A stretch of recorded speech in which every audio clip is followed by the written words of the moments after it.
as we move on to 8.5, 8.4, you really just had to know your factoring skills and cancel whatever was on the top with whatever matched exactly on the bottom.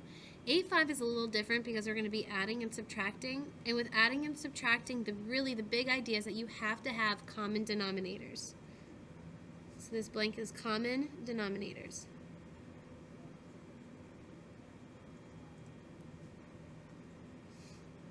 Okay. Now when I say common denominators, there's a lot of steps that are going to be involved, but we're going to start pretty easy, things that already have common denominators, and then we'll get more advanced as we go through the lesson.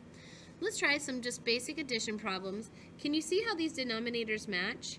That should really make you happy because the common denominator has to be that item.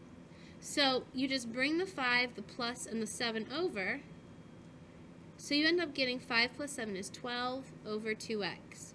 And now we have a problem like yesterday where all we have to do is cancel this monomial of 12 with this monomial of 2 and get 6 over x. And that's the end. The same exact thing happens on this one. Again, you really need to see that the denominators are the same, which means you don't need to change anything at all about the top. So you bring over the 2a, you bring over the plus, and you bring over the 12. And then the bottom is what was common between them, the a plus 6. Now we have a problem like yesterday. We have to factor the top by pulling out a 2. This is a GCF if you want to label it. It's not a box problem. And we have a plus 6 when we factor out our 2 over a plus 6. Remember that binomials cancel with binomials. So this a plus 6 cancels with this a plus 6, and our final answer is a reduced answer of 2.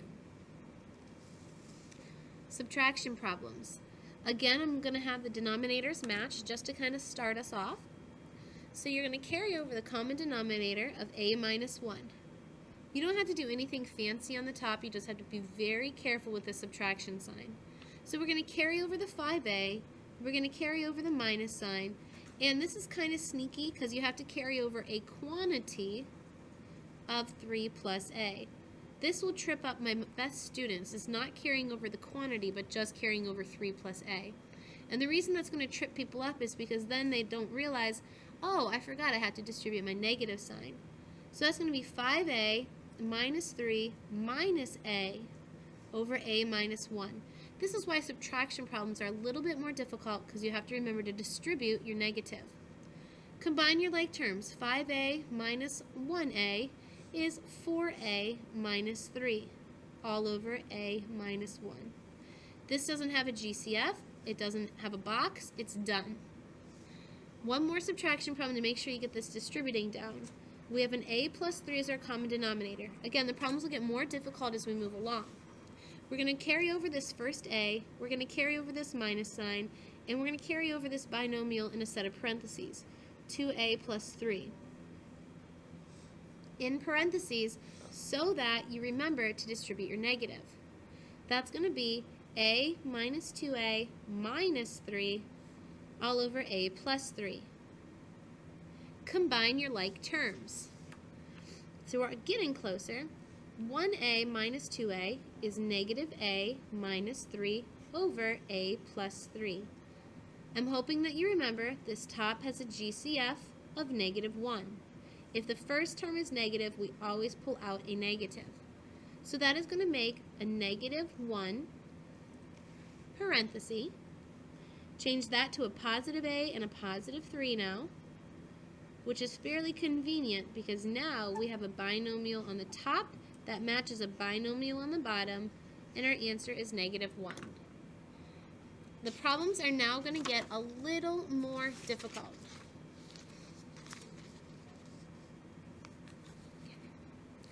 In this page, we are going to have to, I want you to just take a look at the denominators. You can see they're a lot more advanced and they don't match.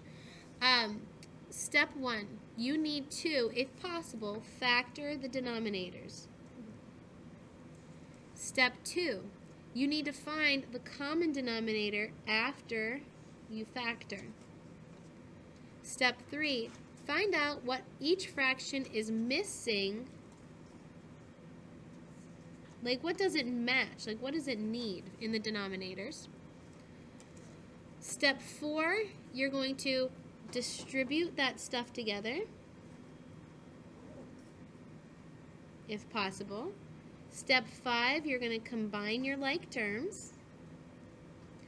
And step 6 is not always possible, but step 6, you're going to factor the top and the denominator if you haven't, if you can. So factor the top and the denominator if you haven't yet. No, you really probably should have. Oh, I'm sorry, I should say factor the top and cancel. If there's anything after you factor that cancels, cancel it if you can. All right. Now again, I told you at the beginning of chapter 8, you have to be really good at factoring. So this one here, I hope you can see it just by looking at it that this is a box problem or a double parenthesis problem. Okay? So this is going to turn into, now I will do the box on this problem for a quick review, and then you're going to have to know the rest on the rest of the pages. So I do A times C, which is 1 times negative 2, and I get negative 2. B is 1. To multiply to negative 2, I need a positive 2 and a negative 1, which will add to positive 1. I put the x squared in my top left box. I put the negative 2 in my bottom right box. I put these two catty corner from each other with an x. GCF of x, GCF of negative 1. GCF of x, GCF of 2. So now I'm ready to go up here and say that when I factor this, I have x plus 2 and x minus 1. So that's how you do the box. Again, if you're still struggling with that box or the factoring, you really need to make sure you stay after and get some extra support. Okay? So now this is my new denominator. On this one, I wrote you a note, but hopefully you remember when it looks like this to take a negative out. So here's the negative I'm taking out. And when I take my negative out, that turns into a positive x, and that turns into a minus 1. Now I'm going to show you something that's actually really nice about this problem. I'm going to highlight it with whatever color I can find. Blue. Do you see this negative and this negative? The minus and the negative join forces, and it actually becomes an addition problem because it's like a double negative. All right. So that one had quite a few little tricks to it. Now it's time to figure out what's missing. You grab another color. So this first, or actually it's time to figure out what the common denominator is. The common denominator is always whatever you see in the first fraction. So bring over an x plus 2 and an x minus 1. And do you see how this second fraction has an x minus 1? We already have one. Take a look at where my two fingers are. See how this one has an x minus 1? This one already has one. You don't bring over another x minus 1. You'll be causing yourself a huge headache. Now, take a look at the first fraction only. This fraction right here. Does this denominator match this denominator? Yes, it does. Therefore, the top doesn't need anything. Now, look at my left hand and my right hand. Does this denominator match this denominator? No, it does not. It needs an x plus 2. So I'm going to circle this because it needs an x plus 2 with it. So whatever the bottom does not have, you give to the top. I'm going to say that one more time. It might be worth writing down. Whatever the bottom does not have, you give to the top. Now carry things over. I'm going to carry over my x, and it was a check mark, so nothing else. I'm going to carry over my plus sign. I'm going to carry over my 5x. And I'm going to carry over my x plus 2 in parentheses. Now I have done steps 1, 2, and 3. It's time for step 4. It is time to distribute. So that is going to equal, made that fraction bar a little too big, but that's okay. Let's see. That is going to make it x plus 5x squared plus 10x all over this denominator.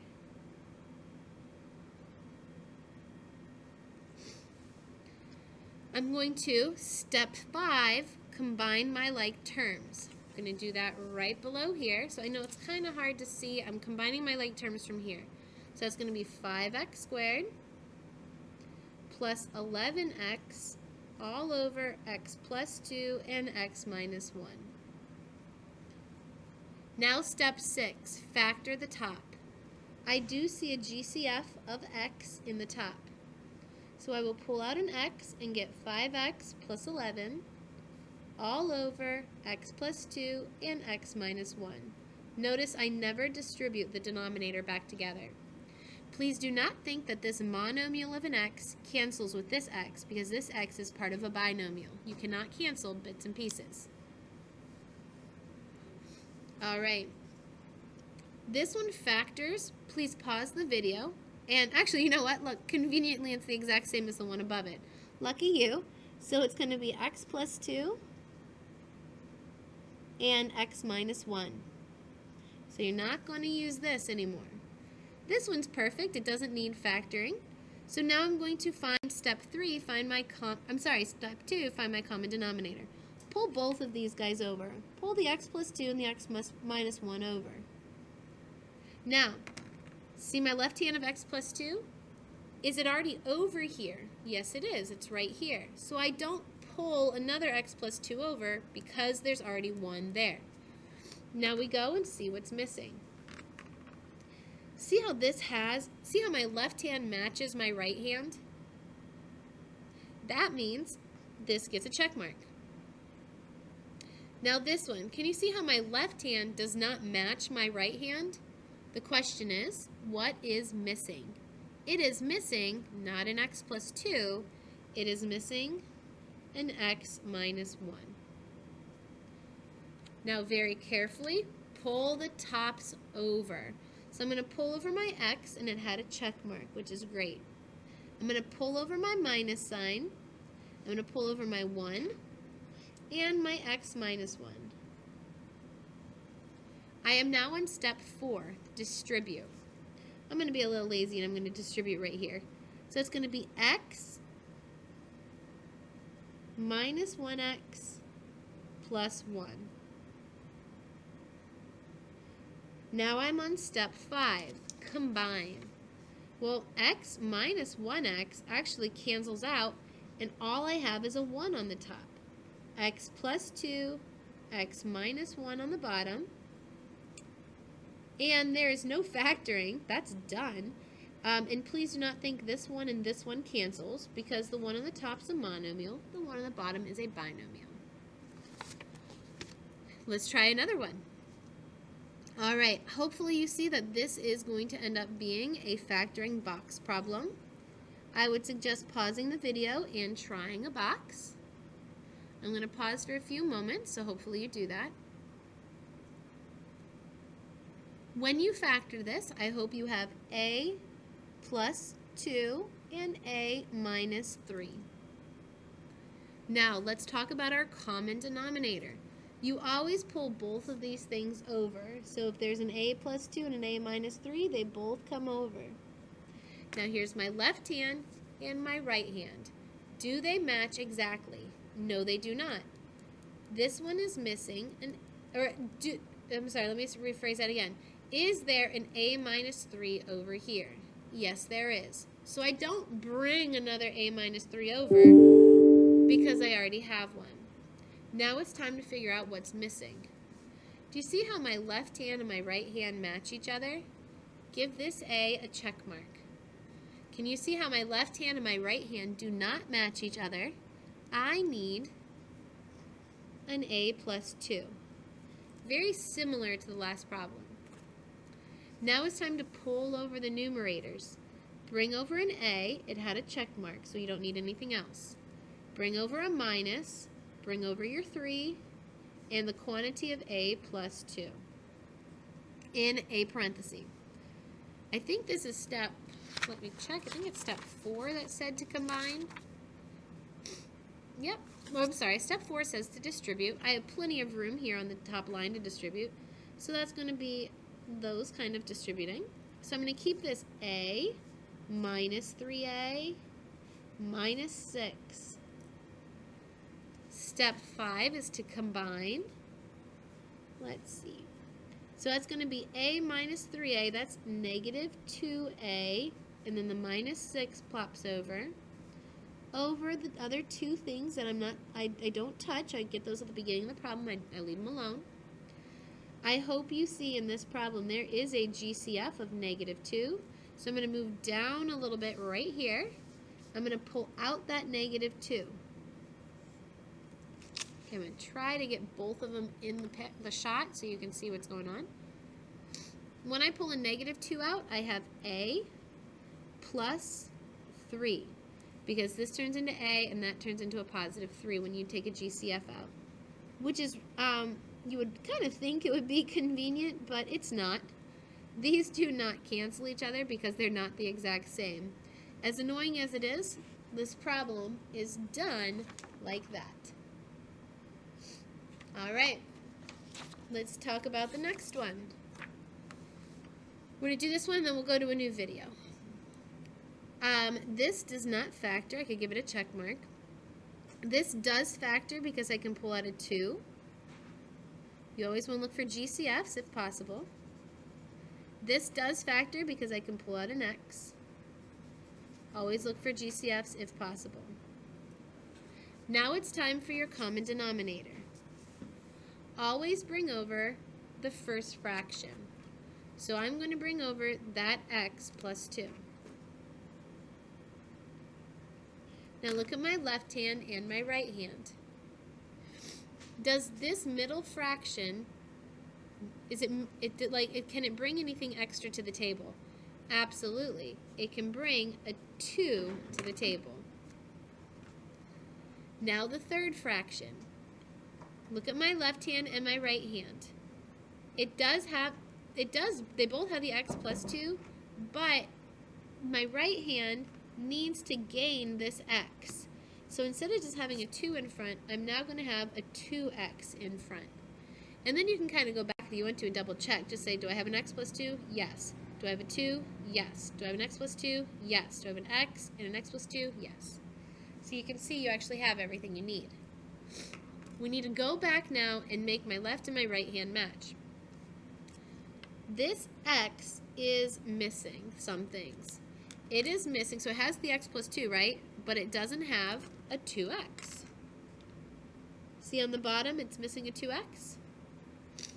This middle one, it has a 2. It has an X plus 2. It doesn't have an X. This last one, it has an X. It has an X plus 2, but it doesn't have a 2. Now we go ahead and we put things together. So this stuff becomes 2x times x, that one's easy enough, we can do that, 2x squared, plus 1x, we can multiply that, we don't need to, we can do that in our head, minus, if you don't mind, let's just make that 6.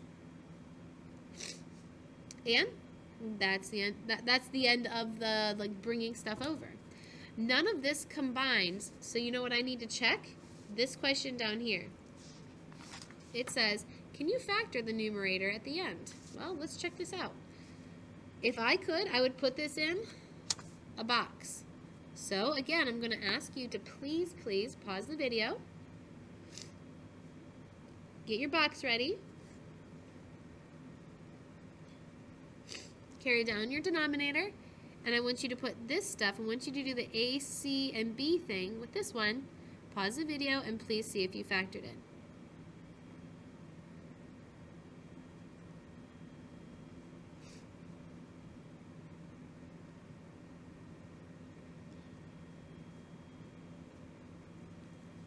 When you resumed the video, I do hope that when you factored this trinomial up here, you did use the box, there was no GCF, and that you had 2x minus 3 and 2x plus 2. The reason that was so helpful is because we have a binomial that cancels with a binomial, and our only things we have left do not cancel these two x's. This one's a monomial. Leave him alone. He's part of a quantity. We have 2x minus 3. You can leave it in parentheses if you want, and a 2x. My Algebra 1 kids call that a force field. That way they know that these two x's don't cancel. Okay, we will complete the rest of the lesson on another video.